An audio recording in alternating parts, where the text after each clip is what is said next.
के इस प्रोग्राम में, इस नशिस्त में मैं आप सभी हजरात का इस्तकबाल करता हूँ और ख़ासकर ये जो संस्था ने आयोजन किया है, जैसा हमने मोहतरम आनंद बहादुर साहब सोनी जी, आप तमाम लोगों का शुक्रिया अदा भी करता हूँ कि आपने ज़िया साहब को याद किया और हम लोगों को यहाँ इकट्ठा करके उन पर कुछ लफ्ज़ कहने के लिए मौका फराहम किया। आइए चंद अल्फाज मैं खराज अकीदत के तौर पर पेश करना चाहता हूँ। ज़िया हैदरी अपने दौर के अकेले ऐसे शायर थे जो अपना कोई सानी नहीं रखते थे। बहुत मुश्किल होता है किसी उस्ताद शायर, किसी बड़े अदीब, किसी बड़े फनकार का बेटा होना। ज़िया हैदरी के वालिद अपने ज़माने के उस्ताद शायर थे जिन्हें हम हाजी सादिक अली कमर के नाम से जानते हैं। मजहबी शायरी में, रसाई अदब में कमर रायपुरी साहब का बहुत ही बुलंद वाला मकाम है। उर्दू शायरी की बहुत सी सिनफें हैं जिनमें नात, मनक़बत, मरसिया, नौहा, सलाम, रुबाई, क़ता, क़सीदा, मसनवी, गज़ल वगैरह। ज़िया साहब ने गज़लों के साथ ही नाते पाक, नौहा, सलाम, मनक़बत भी खूब लिखा है।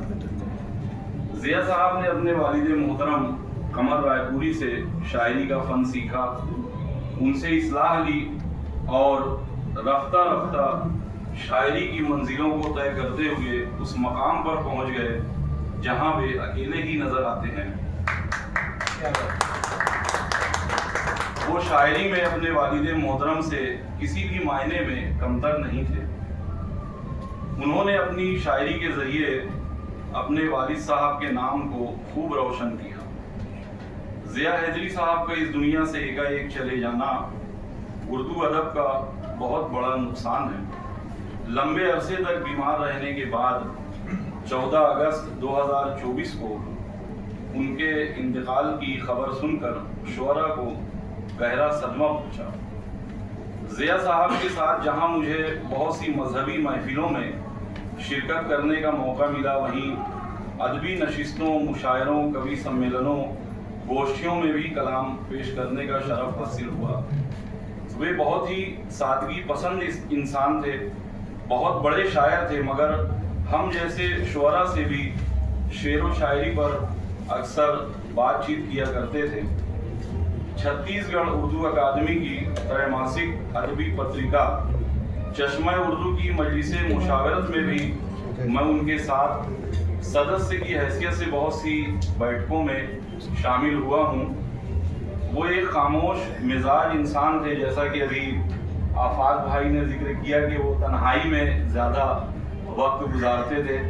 हम लोगों के साथ मोहल्ले में बैठते भी थे तो वो खामोश रहा करते थे। जहाँ उनको बोलना होता था वही बोलते थे, बाकी वो सुनते थे सबकी बातें। हल्का अहबाब में भी बहुत कम बोलते थे, लेकिन जब बोलते थे तो लोग उन्हें बहुत ही एहतराम से सुनते थे। किसी ने क्या खूब कहा है कि जिसमें जितना ज़र्फ है उतना ही वो खामोश है। और राहत साहब का गालिबन ये शेर है कि ये अलग बात के खामोश खड़े रहते हैं, फिर भी जो लोग बड़े हैं वो बड़े रहते हैं। उनका शेर कहने का अंदाज बिल्कुल अलग था। सहले मुमतना, जो भी आपने भी जिक्र किया, रज़ा साहब ने भी बताया, सहले मुमतना आसान तरीन लफ्ज़ों में शेर कहते थे। उनकी शायरी हक बयानी का आईना है, अपनी बात साफ साफ कह देते थे। देखिए उनकी गज़ल का ये मतला और कुछ शेर।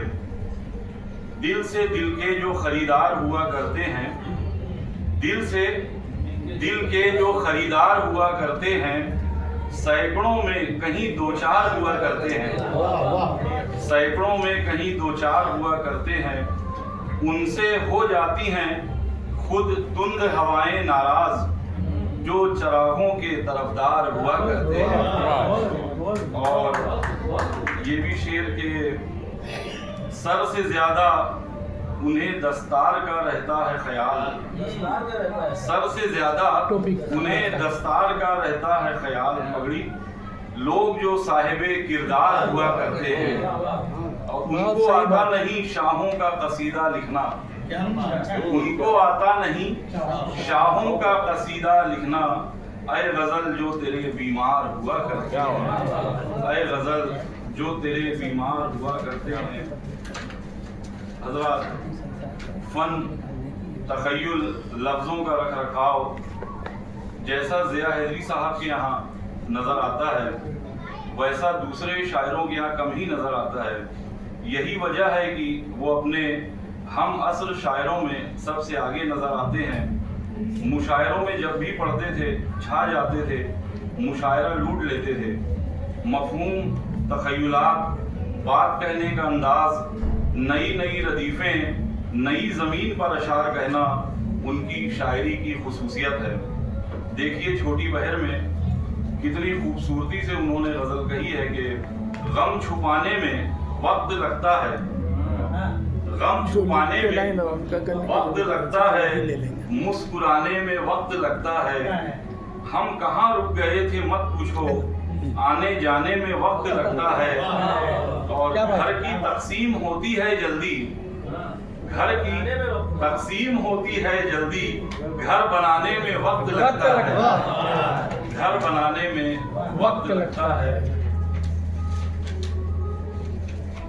ज़िया हैदरी की शायरी आम आदमी का दर्द, हर किसी की जिंदगी से जुड़े हुए मसाइल, माशरे की तल्ख हकीकत, सियासत की मक्कारियाँ बड़ी बेबाकी से बयान करती है। मुलाहिज़ा फरमाएं चंद शेर के, खबर सब है मगर हैं बेखबर कहना ही पड़ता है, खबर सब है मगर हैं बेखबर कहना ही पड़ता है। जो नाबीना हैं उनको दीदावर कहना ही पड़ता है, जो अंधे हैं नेत्रहीन हैं, जो नाबीना हैं उनको दीदावर कहना ही पड़ता है। सियासत में कोई मासूम होता ही